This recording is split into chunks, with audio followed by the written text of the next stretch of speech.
Hey, everybody, and welcome back to the Fast Performance Baseball Podcast. We have a very special guest this week, Conner Reynolds. He's returning. The champion is back.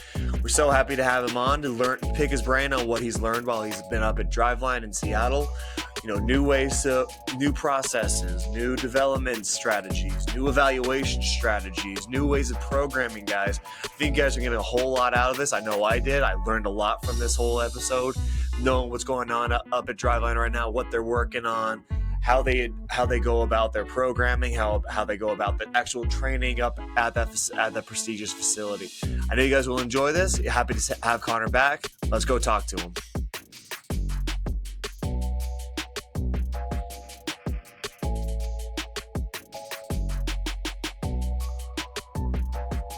The bad man is back. Conner is here, making his triumphant return. What's up, everybody? Live via satellite in Seattle, or you're still like in Kent, right? Are you guys still in Kent? Okay. What's up, dude? How do you do? How are you doing, baby? I'm just hanging in there, just getting through the summer. Summer's finally coming to an end, slowly but surely. Which I don't know. Good positives and negatives of that.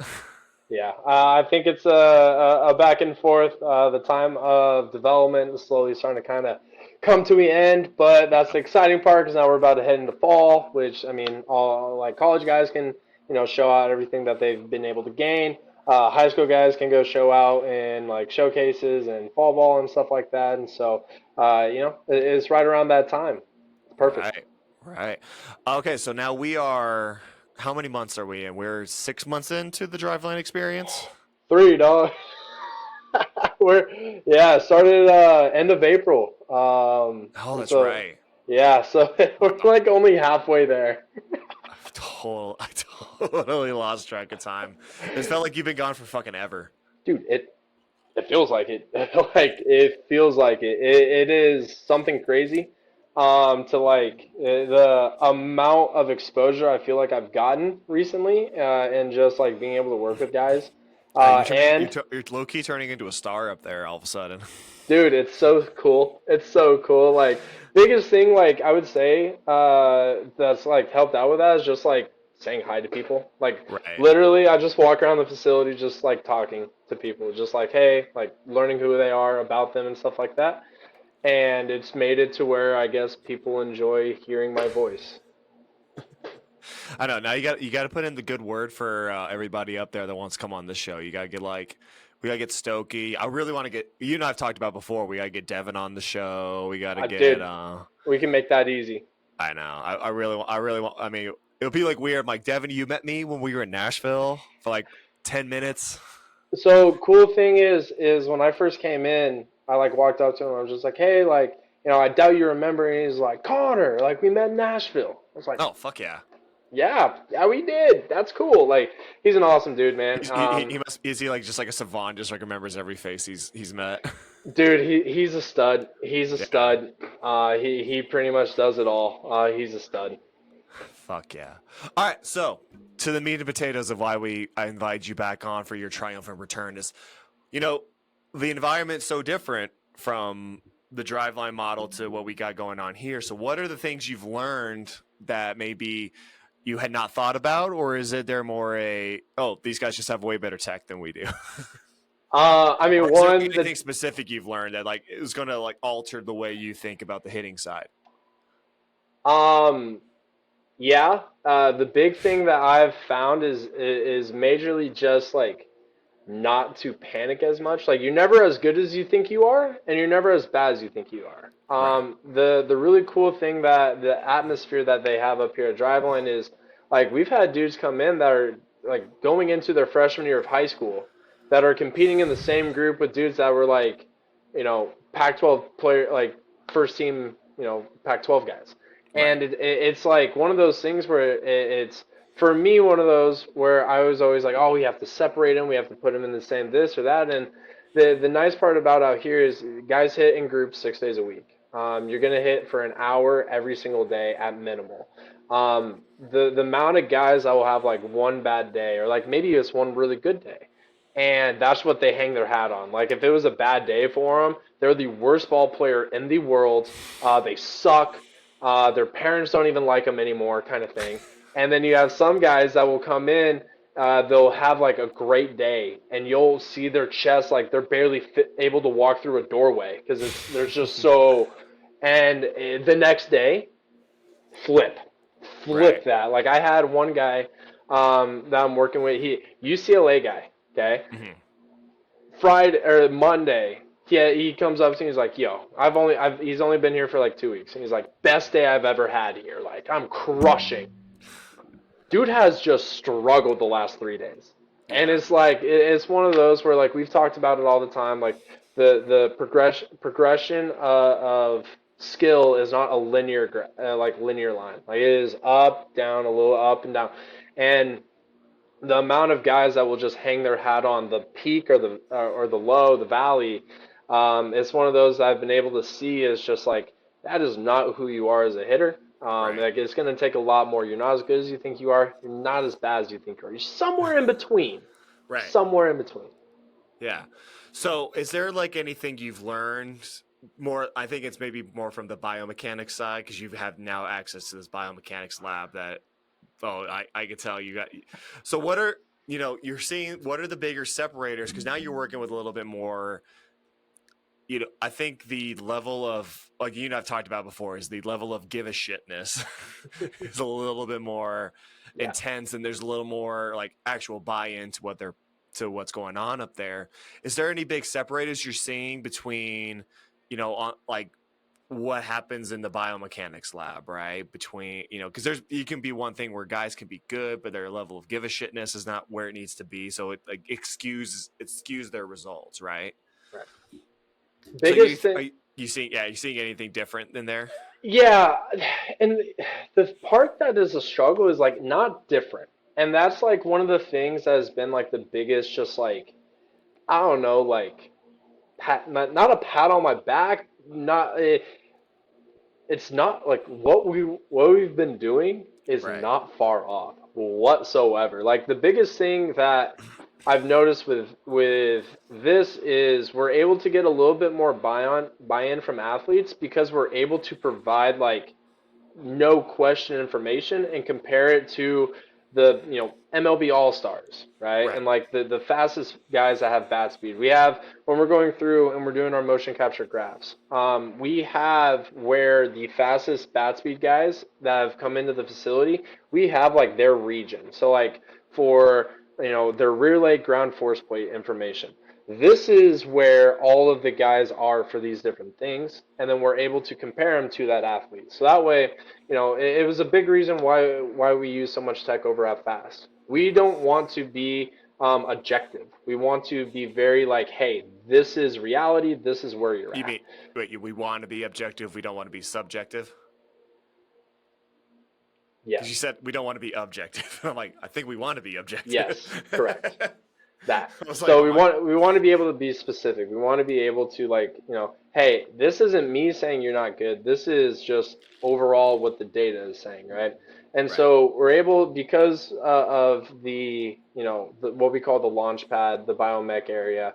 Like we are able to say like, hey, this is how fast your arm is moving to a tenth of a second throughout your swing. This is how your upper arm is moving. This is the angles of which you're at. These are the velocities of which you're at. This is how far off you are. This is a percentile that you are. And the really cool part about it is we're able to look at athletes and like I've been taking notes through. We go through and I'll ask athletes prior to the meeting. Before we go over anything. I'm just like the assessment that we do out here is about a week long. And so we'll do our swing design or our meeting at the very end of the week. So that way I can get all the information, all as much data as I humanly can, so we have a big enough sample size. That way we can actually make suggestions. Rather, if you've only hit 5 balls in play, it's going to be some pretty skewed like information. And Right. so what we're able to do is we'll have this meeting, and the amount of times that when I'm taking notes, these athletes are going through, and obviously I've already looked at all of their information, so I already know what we're going to talk about. But we'll sit there and I'm just like, all right, so like, what are you thinking? What are you feeling? What have you noticed in your past? And all of their issues are like, I struggle with this. I can't do this, and it is, and I just get like an internal smile because I know. I already know all of that. I can already make predictions of what you've been doing through this last week. And what I've found is it's more of a relief to a lot of these athletes. They already know how good they are. Again, you're not as good as you are, you're not as bad as you are, but you are somewhere in there. So like a lot of athletes have an idea of where they're at, but the thing is a lot of athletes don't know how to fix that. And Right. until they have that information, until they have somebody that's able to walk through it with them, they know that they're not good. There's a reason why they're not, D1. There's a reason why they didn't There's get a drafted. reason you're here. Exactly. And at first, I wasn't scared to like tell players this information, but coming from a spot where I didn't want to overload them with the information. And come to find out, like, they want all of the information. Is it sometimes a little like a little bit daunting? Yeah. Yes, but again, that's why I take notes. That way they have access to all of that information. They can go back and look at it. They also have access to all the reports, so if they want to, they can go back and look at it.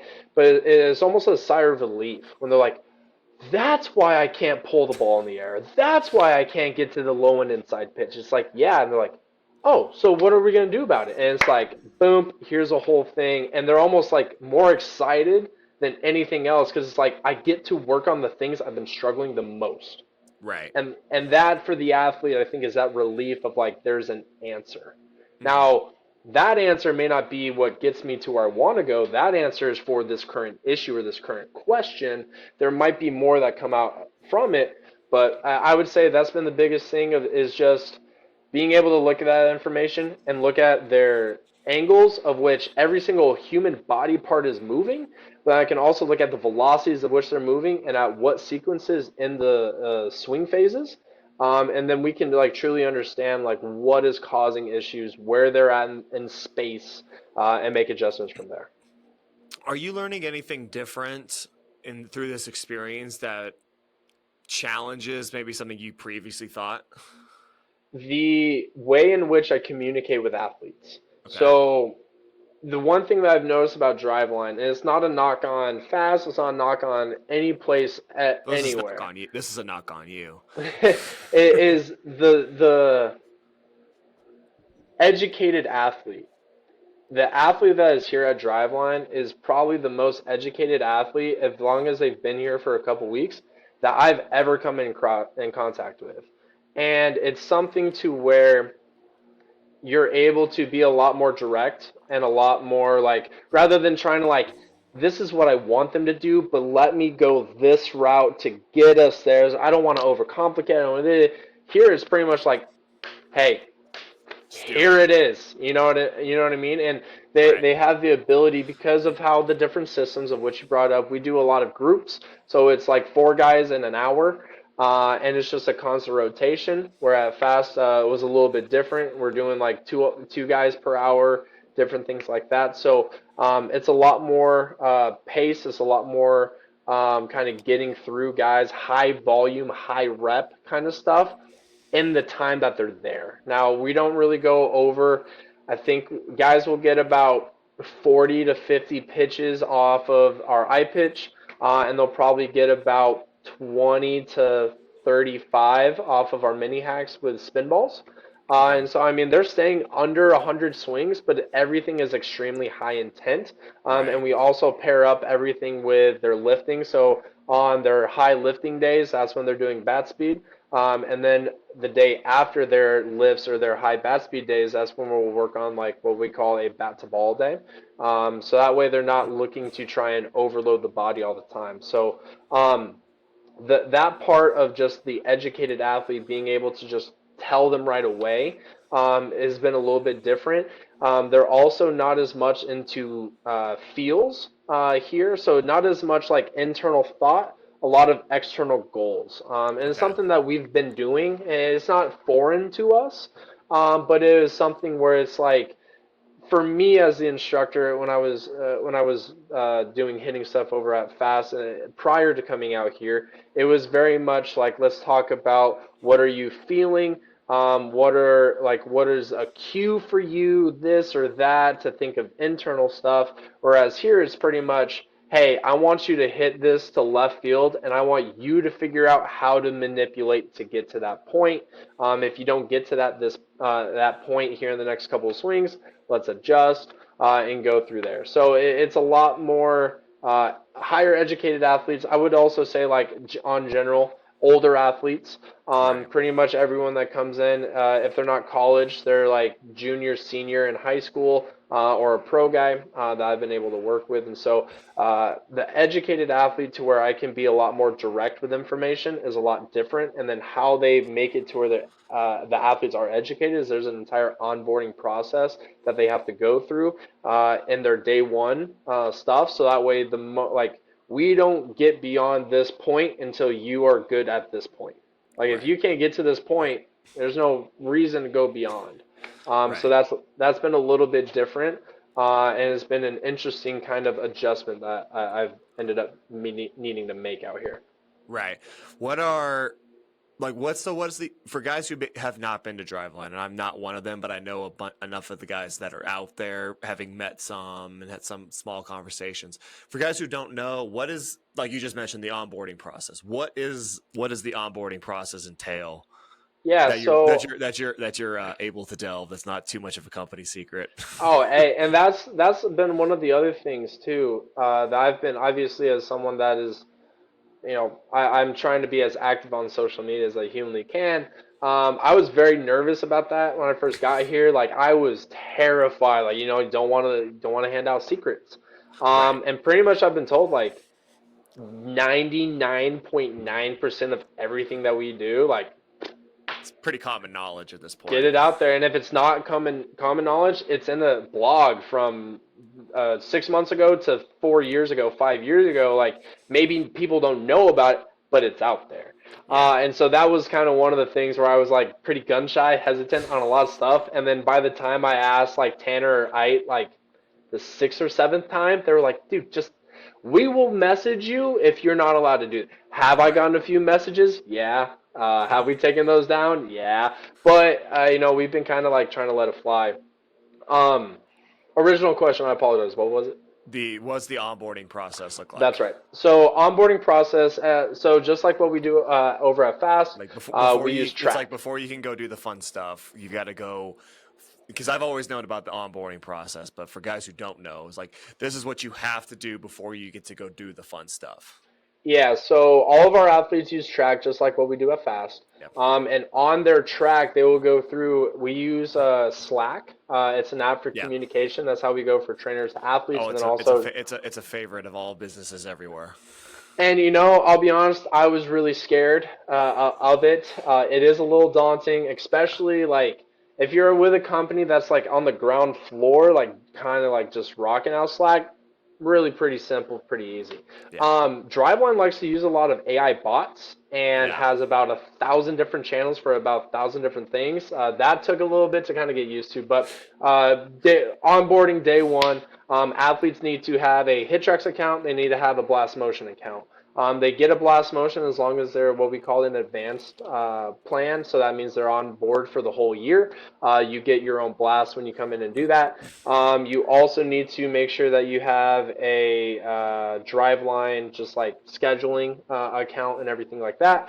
And then once you've done all of that, when you come in your first day, you are not a part of any groups. So you are in your own group called what we do day ones. So day Yep. one, athletes come in, we get them all together, and then we'll walk them through what the bat speed trainers are, why we use them, how we use them, and the purposes of using them. We'll walk them through our short bat, our long bat, smash factor bat, bazooka bat, like all the different bats that we use, and that will also be in their track programming. We walk them through that, and then we also have them go through all of the kind of like basic driveline drills. That way they have an idea of them. They go through all of that. Once they're done with all of that, then they go into what we call our skill work, which is going to be a mini hack with smash factor balls. They'll kind of warm up on there, and then we'll have them go through like an introductory eye pitch spin ball rounds, where it's like normally fastballs are about 90, sliders are at about 80, change of about 75 to 78 for our normal groups. When you come in day one, generally we'll drop it down to like 85. That way we can just let them get the feel of like rotations. You know, you go from hitting, you go over and you feed the machine yourself. Whenever whoever's on deck, there's a foul ball and whiff option on hit tracks. We're clicking those. That helps us track swing decisions through hit tracks as well. And so just kind of getting them the understanding and the flow of that. They're going to sign up for a motion capture for hitting as well. So that way they know that they have that. So generally they'll go through their day one stuff. They'll learn about all the bats, all of the drills, how to work hit tracks, how to work blast. They'll do a motion capture report for the hitting side. We're going to get the ground force information, how their body moves, everything like that. The bat speed and the bat calculations and the motion capture are a little bit different than blast motion with how they find that information. Motion capture is a little bit more accurate.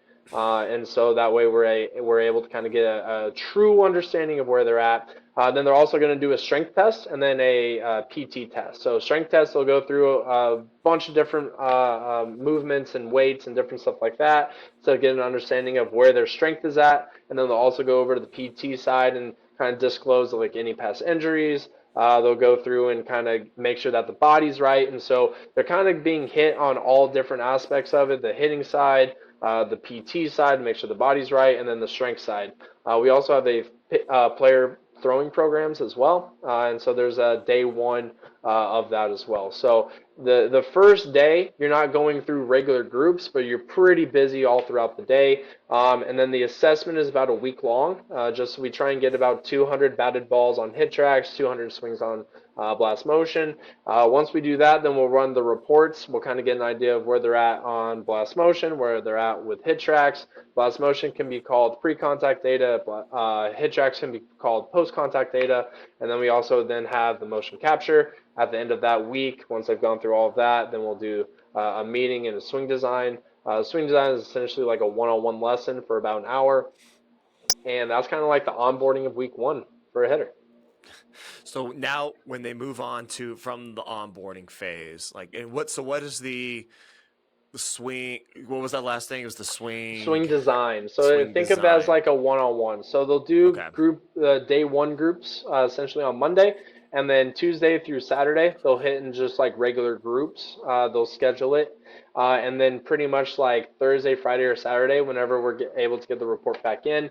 If guys are able to hold off till Saturday, for me that's my favorite, or even the next week, just so that way I can get a full week, because what we do Monday is different than Tuesday, which is different than Wednesday, which is different than Thursday, which is different than Friday, then different than Saturday. So there's a lot of different aspects that we go about with it. And so, like, for example, like today was right-handed sliders. Monday was left-handed sliders. Tuesday was right-handed fastball curveball. And then Wednesday was a mixed pitch day. So like every single day has a different focus of competition, has a different focus of what is being thrown at you. And so if we can get as much of that data collected, that's the best for us to head into that swing design, which is, like I said, it's like a one-on-one. We'll go over like their motion capture reports and everything. And it's like, all right, so this is what you've been doing. This is how we're going to fix that. Here are the drills I want you doing. This is how we're going to go about it. These are the focuses I want you having. And then they'll kind of carry that out. We'll only do about one, maybe two swing designs every about 6 weeks, just so that way we make sure, hey, we're head down focusing on these items. Let's have you retest in about 6 weeks. We'll see how that is going. If you're getting better and on the right path, we'll keep rocking that out. If we need to make an adjustment, we'll make that adjustment. And then we got another kind of like 5-6 weeks on that as well. So when you do the swing design, is that based on your pre-contact data and your post-contact data, is it almost kind of like I would say like in a golf swing, right? Where like you're trying to maybe like, hey, this is where your hands suck because your bat speed's bad or your rotational acceleration. Like, let's make these adjustments to the swing. You're almost like, if someone really needs an entire swing reconstruction, this is kind of where it happens, right? And be like, you're not getting your foot down at the right moment, or your hips are not firing at the right moment. Your sequencing is bad. Like becomes like everything here is dog shit. Let's go fix this. Yeah. Right. So let me. I actually can, if I can find my. Ooh, it came with goodies. Oh yeah. If I can just grab If you're not my. watching this on YouTube, you're gonna miss this. You want to tune in. You want to tune in. So I'm gonna Tune pull into the this up. YouTube I to just see have this. some screenshots of let's see here. Of just like what the motion captures look like and stuff like that. Right. All right, let's see here. Motion All right, let's see here. Where are photos? There are photos. Let's see here. All right, so So all this information is on his phone. If you're not watching this on YouTube, you're gonna be missing this. this is just Oh like Jesus. examples of. Whoops, I'm trying to do this like reversed. Done. It looked fine. Um, Yeah. there we go. There you go. Oh, Which way do I need to swipe for this thing? Connor's Nope, not very good four. with cell phones. So this is kind of just like showing hip shoulder separation and sequence. All of those lines are different parts of the phases of swings. It These looks. Is are that? Are you guys using kind of like a variation of pro play with that? Because that looks just like pro play reports. it's I don't think so, but I wouldn't be surprised if they were similar.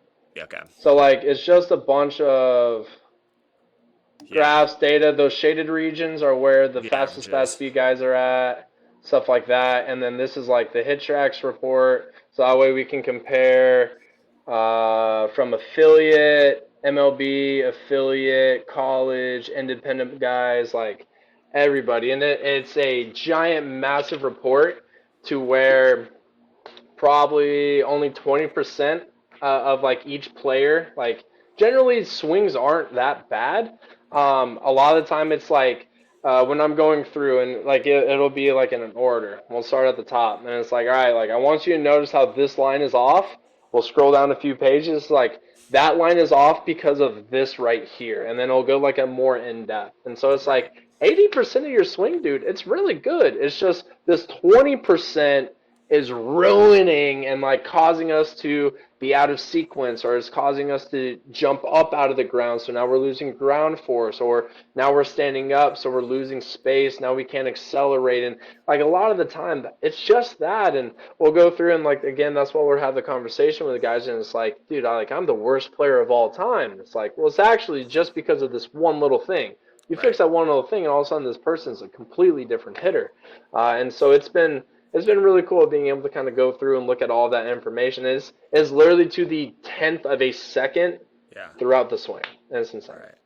So what is the moving on to like what you've been doing down at Driveline? What does the intern process look like for you? How much shit did you get the first time out you got there? And Oh, dude, it took. is there like hazing in the legal sense of the word? And I would say like there is just like little knickknack stuff where it's like, hey, I need you to go do this real quick, and you start doing it, and someone walks over and like, what you doing that for? And you're like, oh, so and so said so, and they're like, don't need to do that. It's like, oh oh, god, okay. are they doing like the bucket of curveballs for you on you and shit like that? Like little stuff like that and whatnot. Like it's cool. I would Go. say like the Hey, fielding environment. fielding practice. Connor, go grab the left-handed fungo. And make sure we gotta take the foul poles down after each Yeah. practice. Oh yeah. Yeah, little stuff like that. Not too bad. Like the dudes that are here are really cool. Yeah. Actually, if anyone's interested, I just put out a video. It was like my first like full like I. The cool part is like that was my idea. It was my videoing. I kind of had the ideas for the cuts. I didn't make the edits. As you guys can tell, my videos in the past have looked nothing like that. That's because I didn't do it. The cool part about this place is they have a whole content team.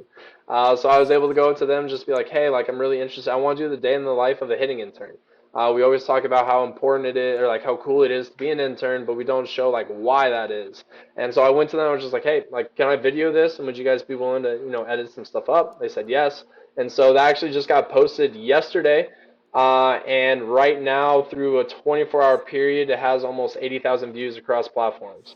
It's not So bad. yeah, like for me, like that was like a holy snap. Like that that was How's pretty your cool. So. how's your follower count gone up since that's gone? Oh, dude, it's been going up pretty decent. I'm over 1,000 followers on Twitter now. That was not a God real damn. thing for the last like 4 months, right around there. I was like pretty much my ratio is horrendous. It's still not great. I think I'm following almost 2,500 people, but we're getting the follower count up. So it's been really cool. The biggest thing that I would say that's been um, neat is just like people like that are just consistently commenting and like enjoying what I'm putting out. Like a Right. dude that comes, my brand Zach Ritter. I've never had the Mhm. pleasure of meeting the gentleman in person, but like he's just somebody that's like just constantly like enjoying and liking the content.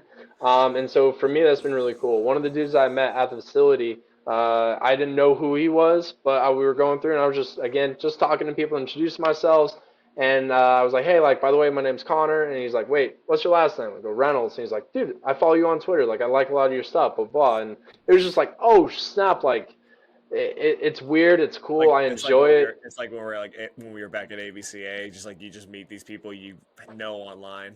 Yep. Yep. And I'm really looking forward to the next ABCA. So hopefully I can kind of meet more people I and know. stuff like that. That's what we got. We just got to keep the social media following. Dallas, baby. I Dallas. know. That's gonna be a shit show.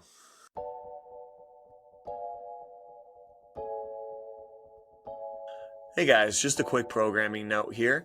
Want to let you guys know that. Yeah, God damn it. Hey guys, just a quick note here about want to help you. Yeah. Okay. Hey guys, I just want to have a little quick note here just to thank you guys for watching the show, and hopefully you guys are getting great information out of Connor, things that you can work on to increase your performance in your baseball careers. Want to ask you real quick to like, share, and subscribe to the channel, like and share this video. Send it to people you think would benefit from, these videos and these interviews with these very special guests. We need your help to spread the word, increase this community, and help it grow so that more and more people will want to come on. We get better guests. We can get better people who will provide a lot of value to you guys. Just give a little programming note, a little bit of a plug. Help us grow this channel. Like, share, and subscribe to everything that we do, and we will get back to Connor.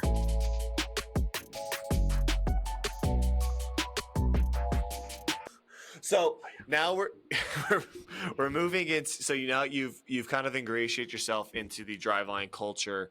Is there, if and when you come back and you're still in the win category, but like, what are the things you're going to take away from this internship and bring it back to Colorado with you? Biggest thing That you plan on bringing back? Yeah, I would say just like how to go about and communicate with athletes. I think I've done a good job in the past.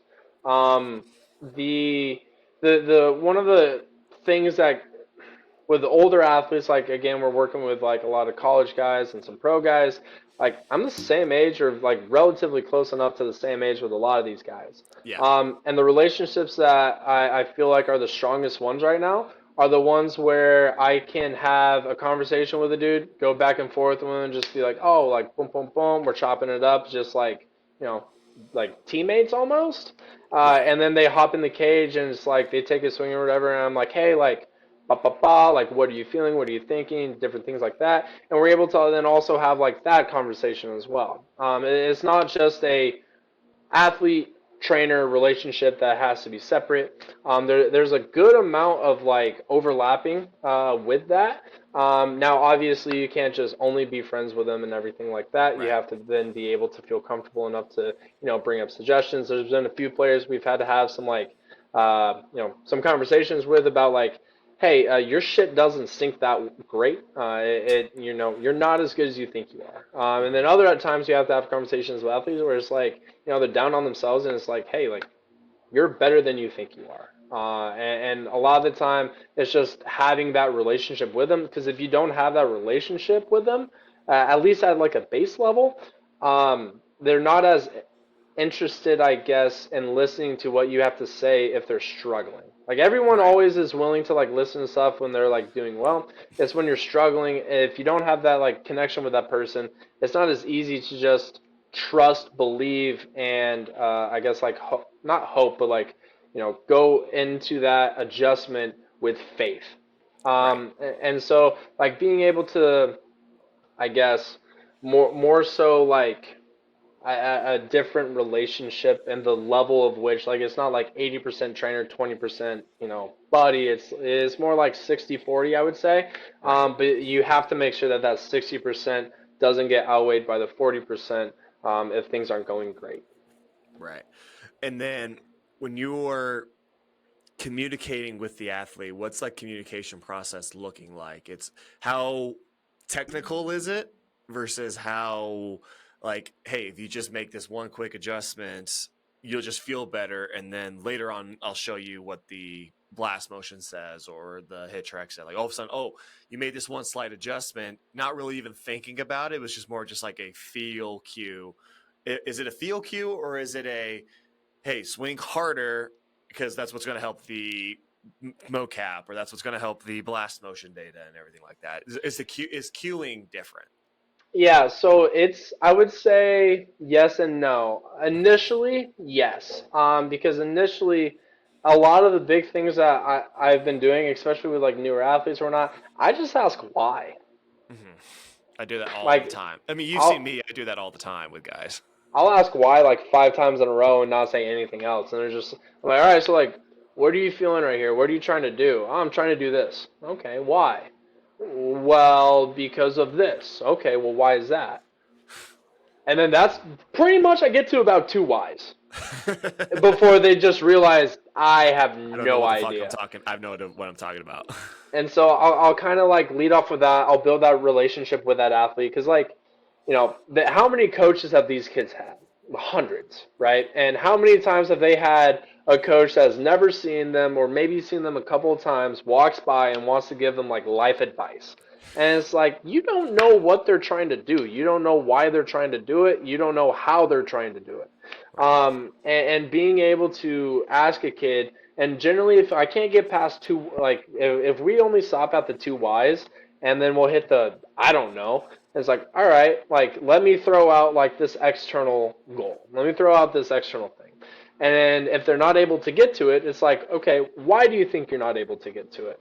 And then we'll kind of go down that rabbit hole, and then I'll kind of hit them with like, hey, this is boom, boom, boom, boom, boom. Once we kind of like built that relationship and they trust that, hey, I'm not just throwing like willy nilly stuff out at you, then I feel like I can kind of lean a little bit more on like, hey, give me this feel, give me this result. When we're not in groups, like, or when you're rotating or when you're on the side, like, I'll come over and I'll talk to you, I'll walk you through why. But like a lot of it is pretty much like just making sure that the athlete knows that they're not alone. Mm-hmm. Just making sure that they understand like, hey, I might be sucking right now. I haven't touched a single ball. I haven't put a single ball in play. I'm not alone though. Like I know I'm not, if I end up drowning right now, there's a lifeguard right there to come down and save me. Right. And it's understanding how to save that athlete, like what that life preserver is going to be. Is it going to be a like hit him over the head with a straight mechanical adjustment? Is it going to hit him over the head with a comparison to somebody else? Like what is it going to be? It kind of just dictated on how many whys we get through, and that relationship I have with that athlete, that kind of like drives that boat. So when you're adding into the hitting work, the strength work, like you talked about in the onboarding process, what are the things you're learning on maybe if you dabble in it at all? I don't know if that's something that's a part of the internship where you kind of learn the how to manage a strength training along with a swing mechanics day or like a swing development, right? What are you learning on the strength side, if anything? Or is it just still like what we've been talking about, just get bigger and stronger and cool things If happen? dude, if yeah, like if dudes don't move fast, if they can't move shit quick, like sorry, Is there like a sorry. like did you watch the like I talked with JC a few weeks ago, I don't know if you caught that one, but one of the things he talked about with especially the guys that we primarily work with are is leaning fast is like kind of the way to develop your what you want to develop yourself to be as a high school and mostly college athlete, right? And then you get to the pros, and that's when you kind of put on the mass a little bit more, like the big dad strength, the daddy strength, right? Right. You're seeing things like that where maybe like and it's not to say that mass is not important, but it's not like ballooning yourself, right? Yeah, I would say the thought process over that the weight side kind of carries over here is it's always easier to slim down than it is to try and gain. And Yeah. so a lot of the time they'll say like, "Hey, you keep getting big." Whether like obviously you don't want like big, Yeah. we want big, but until you're eating enough to possibly get this way, keep doing more. Right. And and the cool part about it is when they reassess, they're able to find what your strength is per body, like per pound, like how strong you are for your body weight, and then how strong are you are like just overall in general. And so they're able to then also predict like, hey, when guys are this strong or have these numbers, generally they throw this hard or they'll swing the bat this fast. Right. And a lot of the time when we're able to compare, put that together, what they find is guys that are just generally like bigger, however you want to take that. However you Um, want to define that. Yeah. exactly. Then, like, I mean, as long as you're not an Oompa Loompa, like, you just need to get bigger. Force is mass times acceleration. As long as you're still moving fast. What's this gentleman's name? He played at an NAIA, got signed by the Rangers post draft. Astrid, This fudge. this What's his? this year? Yeah, Okay. big boy. Yeah. Swings fast. Dude hits bombs. Like in, Where do you go to school at? I have him on Instagram. Astrida is what I Yeah. want to say his name is. Blah, blah, blah. This is great TV. We're always really good at this. This is what the people come for. This is why they like the original version of the show. Fudge sickles. The school was like Wayne something. Wayland Baptist? Yes, Okay. Yeah, you remember Connor Leach? He's a Wayland Baptist kid. really. Yeah. I don't even know how to spell Wayland. Wayland, Way, and Land. Great radio, Yeah, guys. you're acting like that helps me. Which way? Way, Way, Yes. Weig. Oh, really? Wayland Baptist. Oh, there it is.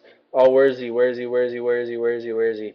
He just hit his first home run, college home run. Wayland Baptist University.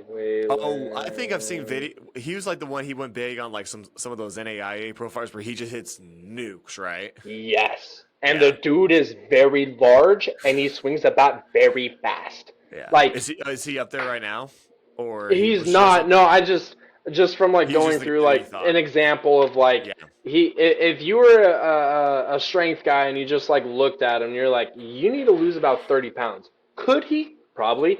Does he need to at the moment? No. And so like it's one of those for him so like you're it essentially you're working towards or promoting the guys get to a certain size where it doesn't negatively affect your ability to move fast, basically. exactly. The moment we start moving slower and we're not receiving the strength part of that, then that's when it's like, hey, we need to just stop. But like if you can move fast, but that now weigh more, and your moving fast doesn't really change, hey, that's more force, baby. What are you looking for in terms of metrics that would indicate, okay, you've gotten too big that you're no longer, is it like, do you just start seeing like rotational acceleration numbers go down, or do you start seeing hand speed So things, or does the mocap slow down? that's where the strength guys come in pretty sweet. So right here, this is a called an isometric mid thigh pull, and it's going to be calculating his peak force. And Okay. this is Luke Burley for Yeah. anybody that is We know, curious. we know Luke's a fast kid. And so it has like the standard deviations of like what averages, what's the next standard deviation, what's the next below that, and everything like that. And then they're able to pull in his velo by group. So guys that throw 90 are down here. Guys that only throw 80 are up here. And so that line right there is where Luke is at. Then it also will pull up his, where is it at? Where is it at? let's see here. Pa, pa, pa, pa. It's one of those Ba-ba-ba-ba-ba. where like on the hitting side, it's not as like I mean obviously like stuff can be obvious for us and whatnot, but it's also like not the like we're not the ones generally kind of making those decisions. A lot of the time it's like the strength side. So like right here, they give an overall strength score. So Luke Okay. ended up getting a 97 out of 100. Shout out to Nice. Luke. But this is looking at relative power, relative strength, relative or strength net peak force, upper body strength, reactive strength, and overall power. And so like it's just they look at so many different things, and that's the nice part about it is like I don't really have to wear two caps. Could I? Yeah. Would it be as good on the strength side? No. And so like for me it's just like hey, get this dude to swing the best he can. When we need to look at moving faster, when we need to look at like all these things, hop over there. Now, where we Right. will see the hitting department need to like take more initiative is if we have an athlete that, and I said earlier, the strength side is able to give predictions of bat speed and throwing like velocities. If we have a guy that's like, hey, he should be at like 73 bat speed, he's at 62, then like, hey, there's a flaw, there's an issue that is somewhere in here. Now, if we got a guy that's swinging the bat 72 and his net thing says he's supposed to only be swinging 62, strength dudes, get over there. You're on that. You know what I'm saying? So that's Right. the nice part about it is like having it honestly feels like Driveline feels like five different companies that all could operate on their own perfectly. They're just all on one big roof. Right. Like there's certain people will fulfill different hats. Right. Yep. You've got a person who will, yeah, you got your strength guy, you've got your analytics R guy, and you've got D, R hitting, and D. pitching, there's just content. Right. Like there's just whatever you're needing, it's here. And pretty much, if it's here, it's the top of the top dudes that are involved in it. Unless you're me, then somehow you made your way in. I Yeah. don't know. Found your way in. Do they do any work? 'Cause so last week, as we're recording this, I recorded. This is August the 3rd, so I've doubled up on podcasts. I did Braden earlier today. Let's He's fine, go, dude. baby. That kid was all love to Braden. He was so fucking nervous to start out, but he'll probably. So as you're listening, you'll have listened to Braden's, and now we're on to you. So a couple weeks ago, I had Stephanie Hale from the Seattle Saw that. Mariners on. Do you guys work on anything mental skills wise up at Driveline, or is it just all the straight physical stuff? I believe we have somebody. Mm-hmm. I don't think it's like a major part of it. Is it something that's talked about? Yeah. Is it somebody that we have like a dedicated sports psychologist? I don't believe so. I think we have some people that have gone to school for it, but then have ended up being in another department. But I don't think we have like a full-time dedicated sports psychologist. Gotcha. Do you guys do any kind of work on that in any certain way, where it's just like, hey, Trainer, yeah, like whoever your trainer is, and then just like talking to other people, because like I mean the trainers are dudes that have played in the MLB, that have played in Korea, that have played in Japan, that have played in just everywhere, and so like a lot of the guys have so much just like on hand experience from it. Where like and not just like I know right now it's sounding like just because they played they're able to do it. No, that's not the case. But like a lot of these guys have gone through like injuries. A lot of these guys have gone through like those ups and those downs. And so for a general broad base, a lot of those guys are able to were able to handle those conversations. Like thinking of one guy I got right now. Was thinking he should have got a phone call for those listening would be like a month and a half ago during the draft, but right now is yeah, only a couple of weeks ago. Like he felt he was supposed to get a phone call, hasn't.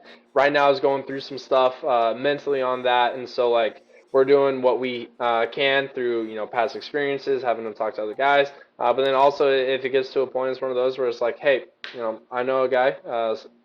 Here's their phone number, here's their contact. Like maybe we should look into this because we're at a point where like we need to get somebody else involved with it.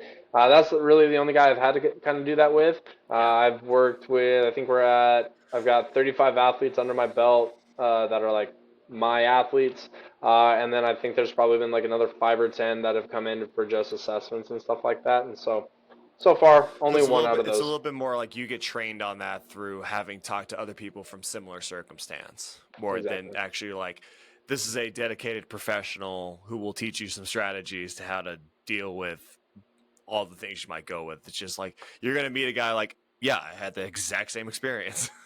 Pretty much, And here's how I dealt with it.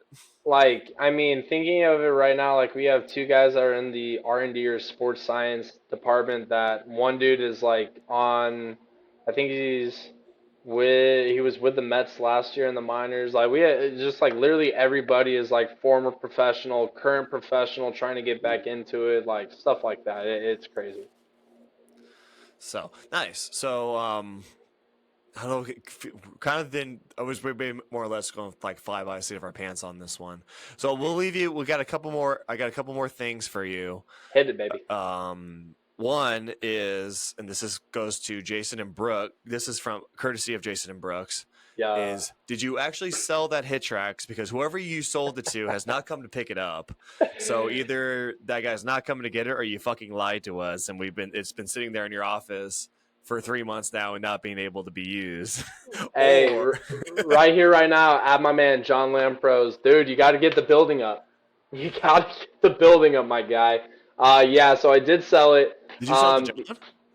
yeah, Oh, yeah, and so he was supposed to because be in a new he's in building. California. Okay, He was supposed to be in a new building in May, gotcha. and then the electrical work because of all the rain that they had earlier. So all of the like inside like drywalls, electrical, all of that's been pushed back, and it just keeps getting pushed back.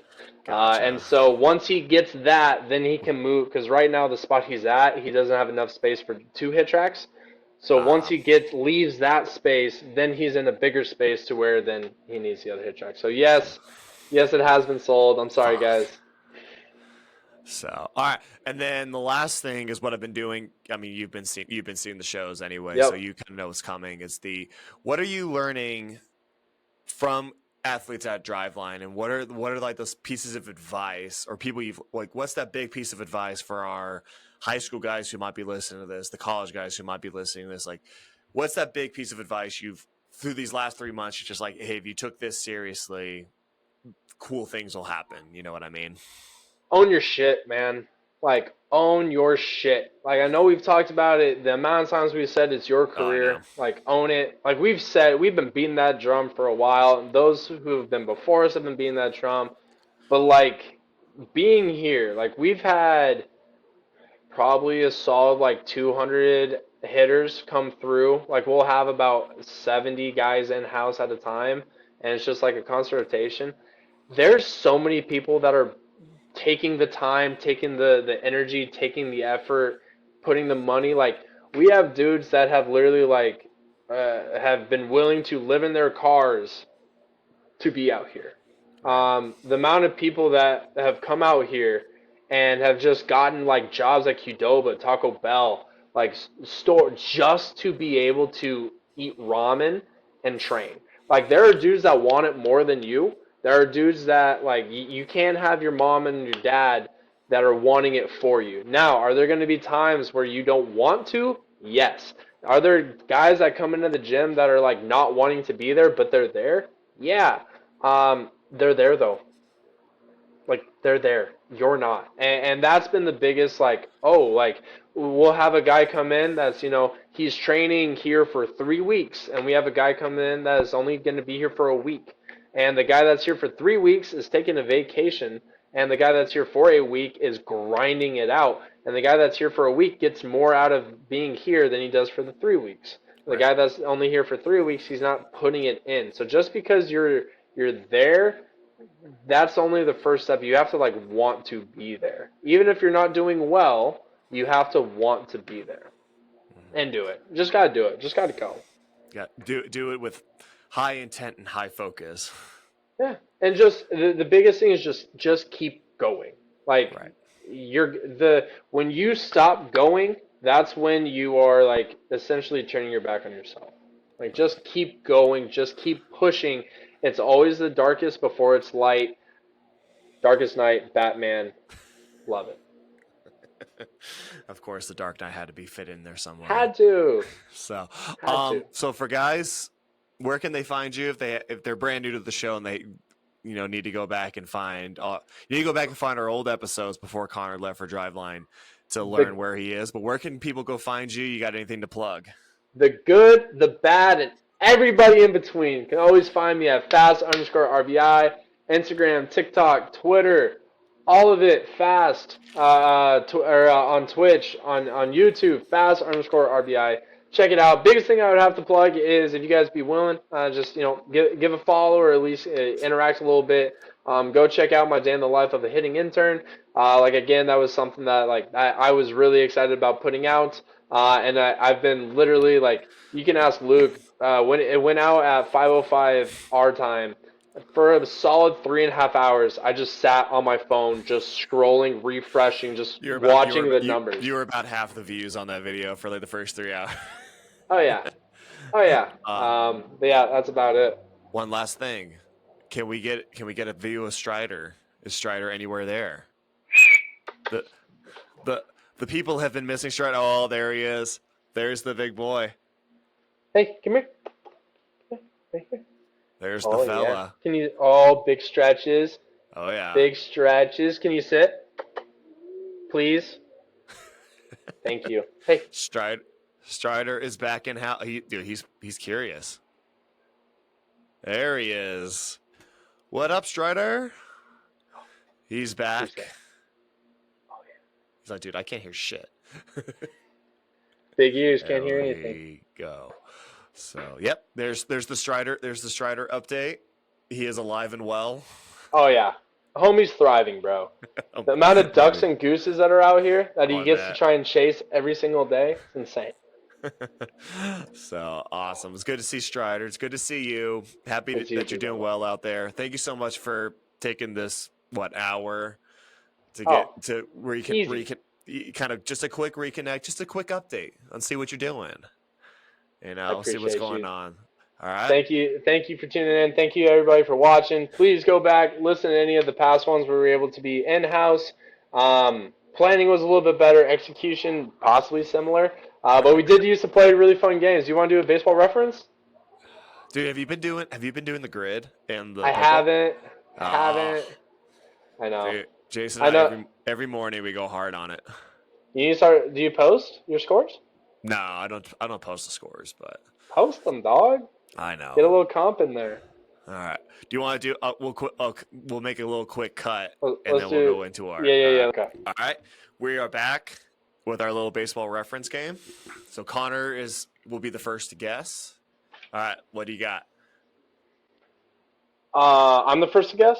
Yes. So let's go. What years was he playing? He started in 2015, and he is still currently playing. Started in 2015, still currently playing. Okay. What position? He's a catcher. Is it Gary Sanchez? No. Let's see here. Any notable awards? He is a one-time All-Star and one-time All-Star MVP. Oh. Hey, Luke. Oh, you cheater! You cheating bastard! Well, I don't know. Is Elrose? Is it the Rockies catcher? Yes, Elias Diaz. Elias Diaz, the first Rockies and All-Star MVP. Your boy was there. Oh yeah, that's right. You were there. Yeah, seventh inning, he came in and hit the home run. Something like that. Yeah, that was fun. That was fun. How was that? Dude, it was so cool. How'd you get the connection? Luke's dad really? Just was like, hey, yeah. Now I was able to also be a part of just like how Brooks and Jason did the pre-testing for the yeah. We were able to do that, nice. And so I was able to go out on the field. Luke, how many home runs did you hit? He hit 10 home runs, hit one. I think it was like 113, 450, something like that. There you go. Yeah. So getting calls from the Mariners right there in his backyard. Dude, I wish that would have been sick. No, it was like a really cool experience. So it's just been awesome out here, man. Nice. All right, what All you right, got? you ain't getting it. All right. Big zero egg. All right, what years did he play? He played. Let's see here. 2018. So he's only played 1 year? In the big leagues, yes. In the big leagues, yes. Would you like his minor league? 2002 to 2018. What the fuck? Is this the dude from the Pirates? Or is this a pitcher? Pitcher. Okay. Who was he drafted by? He was drafted by. Let's see here. More information. Let's see here. Drafted by the Tampa Bay Rays in the 27th round of 2022 out of high school. Wait, say that again? Drafted by the Tampa Bay Devil Rays in the 27th round of the 2022 draft out of high school. So wait a minute. So he was drafted in the 2022 draft.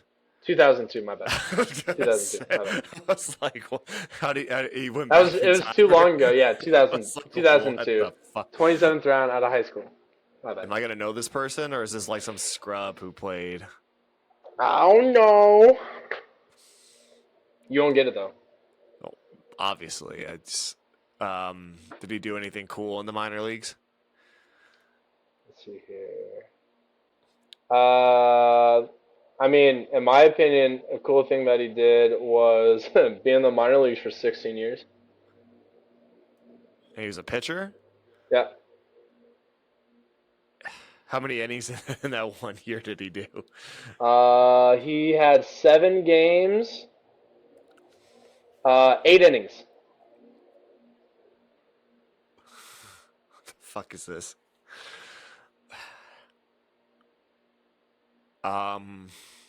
What team was he with? He was with Pittsburgh when he played that 1 year? Texas Texas. in 2018. 2018. This is a guy who's gonna be like a 0.005% on the grid. He'd be a good one. He would be a very good one. I have no fucking idea. Want to give a shout out to my man Brandon Mann, Oh, lead pitching trainer at Driveline. really? Yeah, that's right. The minor league legend Brandon Mann. Sits about 20 feet away from me. Really? Yeah, shout out to Mr. Brandon Mann. Or you just gonna do that now? That way you can just say like I shouted you out on the podcast. That and then also I wanted to make sure you couldn't get it. That's so fucked up. Like, why would in my mind would I like Brandon? I love all the stuff he does on social media. But why would I think of him? I don't know. I didn't lose. I got it right. You didn't get it. Yeah, on a technicality. All right, give me one more. Let's not just like a total pandering to Brandon because he sits 20 feet away from you. Okay. Let's go. A total pander pick. Oh, there it is. That's basically like just saying like my Mount Rushmore of award-winning listeners is the award-winning listeners. You trying to tell the people they're not an award-winning listeners? I'm making fun of Mount Rushmore season on our favorite podcast. It has been brutal. It has been brutal lately. Yeah, it's tough to come up with topics. Well, do you like how they've been doing it? It's fine. I like watching Billy go rogue on Jake. Dude, did you see him trying to guard Max? Yeah. At Toledo? He just ripped his shirt open. I got a new one. First question. What you got for me? What years did he play? I believe it is 15. Those are the last 5 games. 2012 through 2023. Current. So he's still playing. What teams does he play for? Arizona and Washington. Just those two? Yep. Arizona and Washington. Oh, is that Corbin? Yeah. Yeah. One of the worst contracts ever signed or ever come out with. Good. Yup. he was good in Arizona. Then he goes to Washington, just totally shits the bed. Yeah, not great. So, Not great. awesome. Hey, got a bag though. We did get. Oh, I mean, it's like who we say about that right now is I love because he's a fast athlete, but we got to say about is Jordan Lyles out in Kansas City. I'm just like, Dope. yeah, he's a fifth end starter, but he's getting $8 million a year, so I wouldn't fucking complain. Get paid, baby. Get I know paid. you go just gorge yourself in Kansas City barbecue every day. It's so good. Oh, it's the best. So, all right, that's the baseball reference game. Connor, shout outs to you for coming back on, and we will see you whenever we get the pleasure to see you again. When? Yeah, when that happens. All right, I'll talk to you soon. All right. Talk to you guys. Thank you, everybody, for tuning in. Appreciate you. Thank you, Cole. See ya.